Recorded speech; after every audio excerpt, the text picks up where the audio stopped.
এবার ওখানে দিদি ওদেরকে লাগবে না।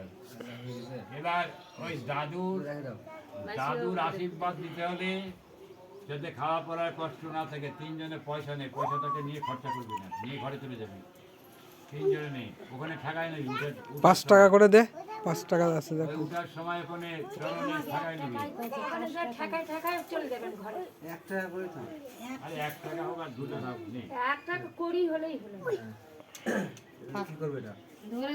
ধরে থাকবো তোরা তোরটা তুই ওদিকে থুবো আর কটা এদিকে থুবি আর যাবে আমার কাঞ্চনামূল্যম দক্ষিণামিদম বলছিস। মাঘ মাঘিস্তে ভাস্করে কৃষ্ণবাক্যে অমস্যবান তিথৌ ঈশ্বর স্বর্গীয় দাদু মহেন্দ্র